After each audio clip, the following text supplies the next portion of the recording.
Shalom, selamat malam. Suatu hari, seorang Indian Amerika meninggalkan daerah tempat tinggalnya dan mengunjungi seorang temannya yang berkulit putih di kota. Bunyi ribut mobil-mobil dan derap orang yang lalu lalang sangat mengganggu orang Indian itu. Kedua orang itu kemudian berjalan-jalan dan tiba-tiba orang Indian itu berhenti, menepuk pundak temannya dan berbisik, "Berhentilah sebentar. Apakah kamu mendengar suara yang kudengar?" Orang kulit putih itu menoleh ke arah orang Indian itu sambil tersenyum dan kemudian berkata, "Yang saya dengar hanyalah suara klakson mobil serta suara orang lalu lalang. Apa yang kau dengar?" "Ada seekor jangkrik di dekat sini, dan saya bisa mendengar suara nyanyiannya." Teman kulit putih itu mendengarkan dengan penuh perhatian, lalu menggeleng-gelengkan kepalanya dan berkata, "Saya pikir kamu hanya bergurau, tidak ada jangkrik di sini.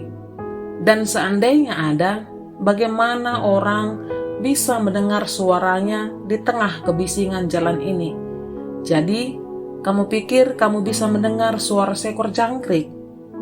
Kata orang Indian itu, "Ya, ada satu ekor yang bernyanyi di sekitar sini sekarang."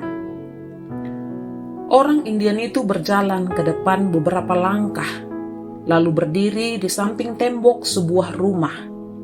Di situ ada tanaman yang tumbuh merambat. Orang Indian itu memetik beberapa daun, dan di atas daun itulah terdapat seekor jangkrik yang bernyanyi keras sekali. Teman kulit putih itu kini bisa melihat jangkrik itu, dan dia pun mulai bisa mendengar suara nyanyiannya. Ketika mereka kembali berjalan-jalan, orang kulit putih itu berkata kepada teman Indiannya, "Kamu secara alami bisa mendengar lebih baik daripada kami." Orang Indian itu tersenyum dan kemudian menggeleng-gelengkan kepalanya sambil berkata, "Saya tidak setuju dengan pendapatmu. Orang Indian tidak bisa mendengar dengan lebih baik daripada orang kulit putih. Sekarang lihat, saya akan perlihatkan kepadamu." Lalu orang Indian itu mengambil uang logam dan menjatuhkannya di trotoar. Bunyi uang logam itu membuat banyak orang menoleh ke arahnya.